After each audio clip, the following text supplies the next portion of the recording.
Hello, welcome to the second session of Coaching Unlimited, where we are in fact talking about how to build a commercially successful coaching practice with Subash and PK. In fact, we had a good coverage on session one, where in fact we went through the journeys of Subash and PK, who themselves have actually established a very successful coaching practice, understood how they went about doing that, and we then looked at they've in fact curated a program that enables others to do and replicate a similar thing. And we briefly covered the tenets of this program, which was around building specialization, building competencies. As with setting up any business, I think to have the competencies and the depth of that and the understanding of that is extremely essential and is a foundation. And the second part is, supplementing those competencies with the ability to really pursue business itself. So we are in fact going to spend a little more time in session two to get into what we call the nuts and bolts of that, to understand what does it actually mean to deep dive into the competencies and strengthening them through this program. And we'll also get a little bit of an appreciation in terms of how we might pursue the idea of setting up this business itself. Yeah. So with that, let me get going. I think Subhash had to probably just step out, and in the meanwhile, maybe I'll start with you, PK. Um, if you think about the people that have in fact moved into the coaching practice, many of the tenured coaches and otherwise, they've all had fairly successful, established corporate careers or entrepreneurial careers of sorts, and to that extent would have set up their own businesses as well. So I'm curious to know, how do you see setting up a coaching practice, a coaching business different from any of the other businesses that people may have run, people may have driven, or people may even have set up to start with? It's just sort of warming up. Oh, it's not a warming up question though. It's a core question that, as coaches, we need to address. The reason I consider it the most important question is because coaches who go through coach training, which is vigorous, as we all know, and it's not for somebody who is, who it is not just another certification. It requires efforts, dedication, focus, and people spend 6 to 12 months of their time, efforts, resources to get a certification, yeah, an ICF certification, for example. Then they come to this dilemma that the business is not working for some reason, and that is why this question is very important. People moving to coaching business are from the corporate area where they have handled responsibilities, they have handled P&L, they have handled sales even. Hmm. Then coming to coaching, suddenly there seems to be like a vacuum. This is an important question. There are few reasons. Maybe I would try to explain it in two or three points, major points. The first and foremost is that you don't have a backup system like a corporate role. In a corporate role, what is intangible is the system around you. And here, you don't even have somebody to bounce your ideas back, Hmm. and you feel lonely. And fellow coaches, peer coaches, etc. There is a system, one can argue, but in terms of setting up own business, how much all those will help is still a question mark. So one is the absence of a system that the role in a corporate career has. Here it is not there. You are a solopreneur and you are all by yourself. Second is that somehow during the coach training, one gets to understand that you can coach anyone. Theoretically, yes. Practically, probably no. Um, Theoretically, yes, you can coach anyone. But that is the difference between the lab and the market. And definitely, that doesn't work in business of coaching. Hmm. Because this myth that I can coach anyone is another trap that most of the coaches get into as part of the coaching journey. And they tend to value what they have learned in the last 6 to 12 months more than what they have done for 20, 30 years. This is a fallacy. And the third point is the ability to stay invested for servicing a particular segment of the society, and positioning and creating a differentiator for oneself and staying invested in it for some time. So people can say patience, perseverance, all kinds of adjectives. But when you are there with bank balance dwindling month after month, virtues don't mean much. What means is the focus, the discipline, the dedication, and the value that you add to the segment that you have identified. So these are the major reasons why people struggle setting up their own business of coaching, though they have a lot of experience working in a corporate environment or having headed functions and things like that. Hmm. Thanks, PK. I think this is very interesting. So I heard three things. I think you spoke about potentially absence of a system, and therefore the need for you to pretty much do a lot of thinking and the heavy lifting yourself. Second is perhaps not having clarity on the targeted segment, the belief that you can coach anyone, which in a sense maps to a target segment which is too broad, perhaps. And third, continuing to look at how to enhance value. Right, that's what I heard. Now, let me probe a little bit on this absence of a system. Um, when a when a startup idea comes through and a startup entrepreneur sort of gets moving, in a sense there are similarities there as well, right? The idea is his or hers. They have to set up, in fact they probably need to get capital as well, because I think the idea requires some capital to be invested to translate that into a value proposition.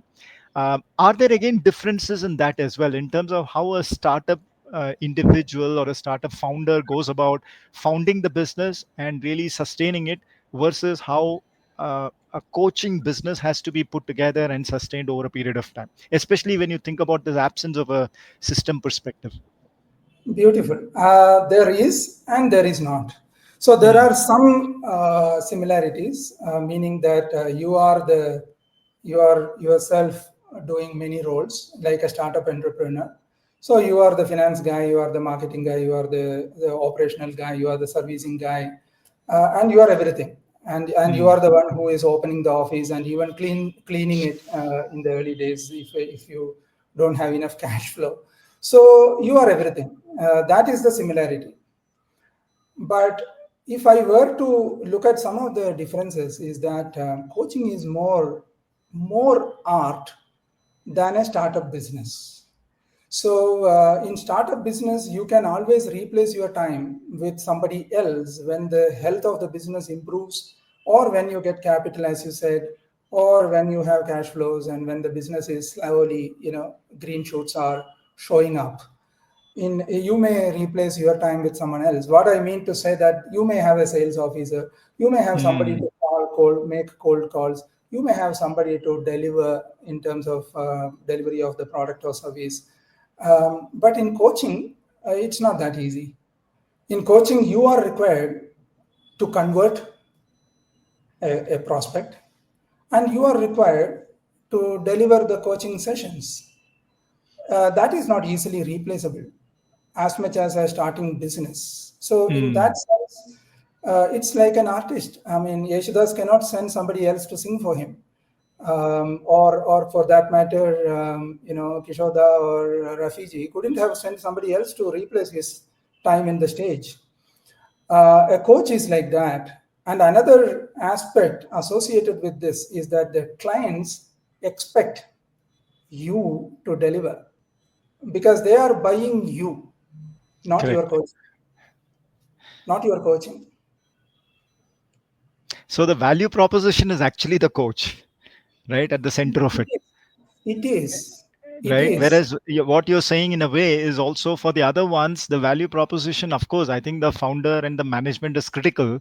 And yet the actual proposition may be a product or a service that you have collectively built together. Whereas here, the service is important and yet you represent the service. You are the service. And You are therefore the you have to service. be at the center of it. You are the service. People don't buy coaching. That is another Hmm. myth. People don't buy coaching. People buy a coach. People are not buying coaching. Interesting. I will just give you an example in a short while. If you have broken your bones, you don't go and buy a surgery. Surgery is the process. Hmm. You buy a surgeon. After inquiring and after doing some background check, you go and buy a surgeon, because surgery is a process. Many people do it. But when it comes Hmm. to your body, your bone, your joint, you are careful who does it. Similarly, coaching many people will do. But when it comes to you and your life and your business, you are worried. You are concerned about who does it. Therefore, coaching nobody buys. This is another myth in the market. No one buys coaching. People are buying a solution, and people are Very looking for interesting. a solution. And they buy you as a coach, Yeah. not coaching. Yeah. And therefore I think, given that coach is the center of all of it and they're buying the coach, like you just mentioned, and you also, if I were to couple the third point that you said, where you say stay invested and continue to develop the value or enhance the value, what are some of the ways by which one can do that? See, we extensively cover that in the Coaching Unlimited program, though, but I can definitely tell Just a you. preview of it. Yes, yes, definitely. This you have to understand the target segment. You need to familiarize yourself with the landscape. You need to know what they are going through, what their work environment look like, what their life looks like. You need to understand your client as much as possible, Hmm. and you need to understand the prospects and their ecosystem and their environment as much as possible. So there is a lot of reading, lot of hearing, lot of seeing, and lot of observation that is required about your target segment.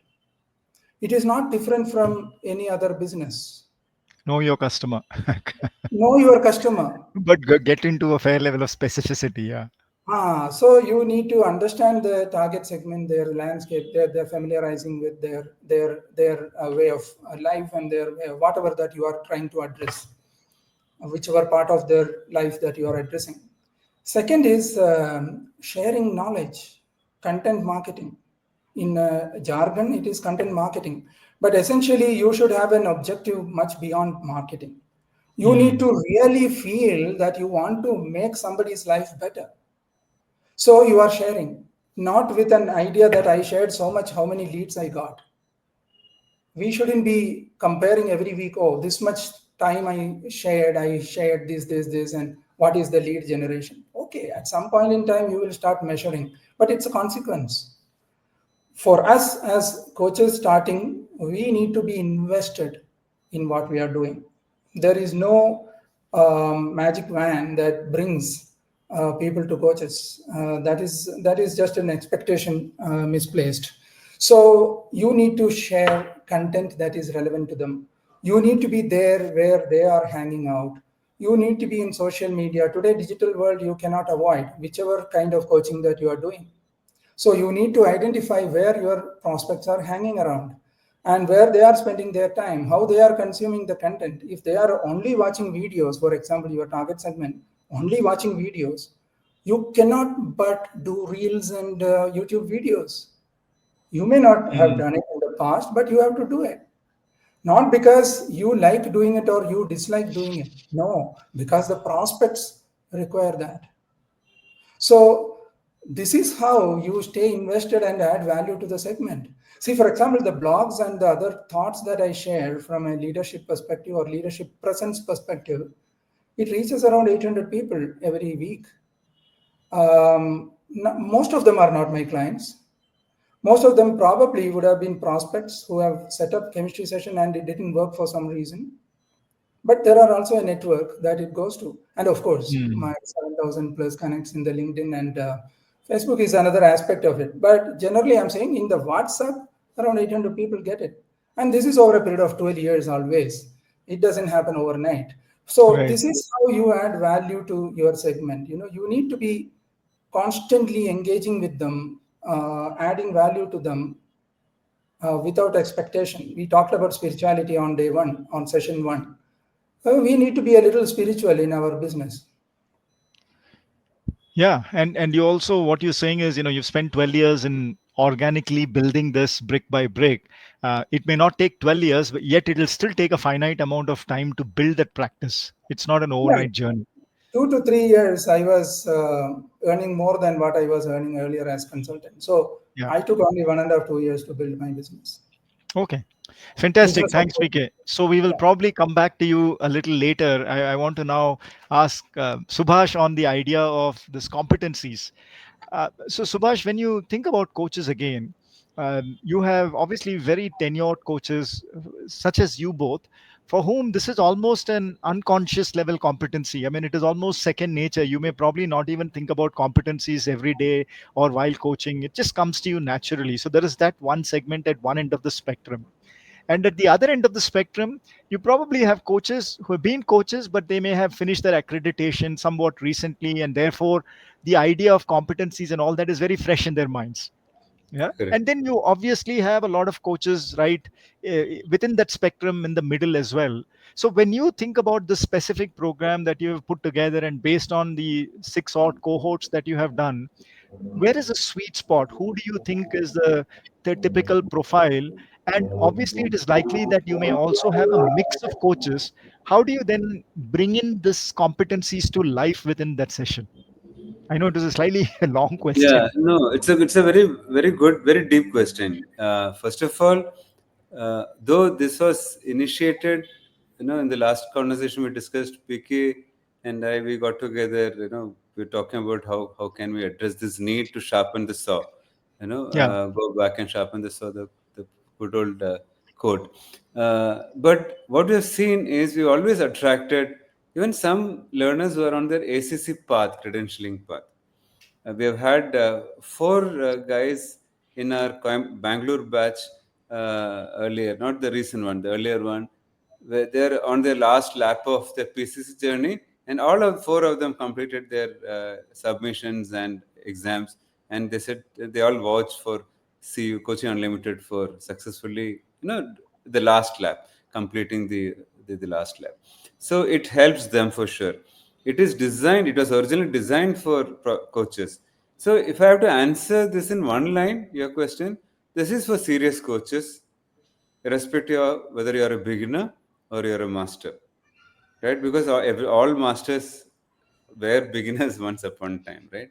And I think we are, just before we went live, we were discussing, the more you go deep into subject, we are more aware how little we know. I know. Yeah, yeah. I Very mean, true. it's quite similar to the music that you mentioned, and which is so beautiful, right? That is the reality. I mean, I think I think with at my MCC journey, even I'm sure PK also would have experienced. That's where we realized how much there is more to learn at a much deeper level. Now, from a perspective of the participants, see, they will take away where they are. Okay, I mean, where they are in the journey of coaching, they'll pick it up. But this is very important. This deeply, I'm kind of paraphrasing something that I've heard from a spiritual space, is that there is still a lot of things that we learn at a subconscious level or from a framework that we give, which will be useful when they become more ready for it. So this will be such a valuable content and context that they'll walk away, that they'll stand them for some more years now. Then till Mm. again they come back, maybe for refresher. So that's the power of the process. They'll take it where they are. I mean, they say, you go to a sea, depending on the vessel, you'll carry water. Same here.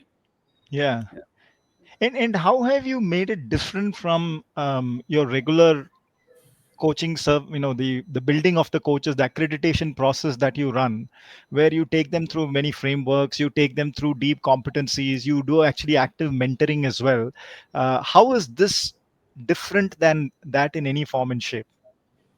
So, in the first 1 hour, when we set the context, we set the context, especially for the first 2 days on competencies, that we are chasing mastery. Now, we have discussed internally whether would people misinterpret chasing in the context of mastery, but we have arrived at that. So, it transcends all the models and frameworks, everything, where you are coaching from a state of being truly, right? And that's something, I mean, we actually do some practice sessions, we do demo, we do exercises. Everything is to go beyond the models and framework, and then when you go, build in the business side of it, it all fits in. Hmm. Otherwise, we are, as PK mentioned, we are romanticizing the coaching framework, coaching process, touching lives, impacting lives. Now we go one level deeper. And as you go through these competencies, the 8 odd competencies that are there, um, do you see more stress to be given in some areas versus less stress that end up in fact being provided because of people's ability to absorb and in a sense operationalize it? Or being the being part, are some of the competencies a little easier to get into the being versus the other competencies? What's your perspective on that? So we do focus on pretty much all the 8 competencies. Again, the participant will choose where they want to focus, and, Okay. and this comes from a personal experience. I was fascinated by listening as a competency when I started the journey. It quickly moved to presence. I was fascinated, but for me now it is all about mindset. Mm. So I'm also evolving, right? So I'm sure everyone will figure out as they travel what to focus on, and it's a journey. Right? I mean, the journey doesn't stop with coaching unlimited. They'll keep on peeling the onion and discover deeper realms. Yeah, Okay. So that's very interesting. You spoke about listening and then gone to presence and the yeah. mindset, which perhaps I think delves a little one step deeper Everything, into the whole thing. Yeah. So within the framework, coach the person, not the problem. Coach from a state of being, don't content and context. All these are covered at ACC PCC level, right? But we go much deeper also. And as you both act as mentor facilitator in that session, there is a lot of richness coming from the participants themselves, all being coaches themselves. How is that harnessed in this program? I mean, it'll be interesting to hear that as well, especially their experiences, their practice, their level of being, and how they have transformed themselves. I'll add in, then I'll invite PK also to pitch in. So, the learning is, I mean, all 15, 17 of us in the room are contributing. It's a cohort based learning, right? So, and also the community, the larger ecosystem that we have created, going back to PK's original point, right? In a corporate, you have the ecosystem to fall back, right? Here we have created that ecosystem, but you know it's a very different set of efforts to keep it active and thriving. All of us know both, and it's very different from the corporate, which are formal roles, right? So there is that ongoing nurturing that happens way beyond the program also, that also helps. PK. PK, anything you want to add on harnessing the wisdom of the larger group? Yeah, that's an amazing benefit that the participants walk away with, because the room is absolutely heterogeneous in that sense, and people from all walks of life, and coaching is the only common thing most of the cases. So there is a lot of learning that happens, a lot of sharing experiences, real life cases. We also have some practical kind of situations, and then they analyze and come back. And there is a 100-day period after the sessions are over, where there is an active engagement about what are the actions that they identify for themselves towards the end of the program, how they are going with it. And there is a bit of peer help that is available, and even we are available during those 100 days in a more pointed way than otherwise. And we have an alumni group which is reasonably active. And so these are definitely some of the aspects Mm. that keeps this program other different from a certification program. And also, just to differentiate on that sense, this is more practical coaching, business of coaching, practical aspects of coaching, and how you can disarm yourself from the shackles of remembering and making sure that you are ticking the markers and Mm. things like that. From there, how to go for a from there, how to go to a free flow coaching being, and that is the purpose. Masters are not restrained by anything, and that is what frees them up to be masters. So in coaching also, it is definitely ICF core competencies based program, but yeah, ACC PCC is just some certification levels, but this program is far beyond that, and which has more practical connotation than theoretical and remembering markers. Fantastic. And Subhash, you did mention about the more we know, the more we tend to realize how much we don't know. And in a sense, the pursuit of MCC to a great extent, in one sense, is one of the pinnacle, if you will, pinnacles within the coaching journey from an ICF perspective. So, what has been your experience of people from these cohorts after having gone through it, after having experienced it, after having reflected, introspected deeply into their own coaching journeys? What has been your experience of the number of people that perhaps have wanted to get to MCC, to get deeper into the knowledge and the awareness and so on and so forth? So deepening the journey is definitely something they walk away with. It is Mm. frankly not so much about credential. Okay. They just know that how else can I be a deeper coach or as a person, because that reflects on how I coach and also the client experience that they get. So I experience something as a coach and the client experience as a client. So it's about deepening the practice that really triggers, and also some of the things that we co-create in the room also gives an evidence that it is something that is achievable for all of us. I mean, it's not so much about pure credential, right? Mm. And So what I hear, mastery, so sorry, go mastery ahead. beyond credentials. Sorry to interrupt. I would put it even that way. Mastery even beyond credentials. Yeah. And I think the most important message I also picked up is, I think there's a lot that happens, and it finally comes down to each of the individuals, the learners, the coaches, in terms of what they want to carry away. That's the Yeah. most critical Very piece. true. Very true. Yeah. Yeah. Anything else, Subhash, that you would like to highlight, that would be worthwhile for the audience to know?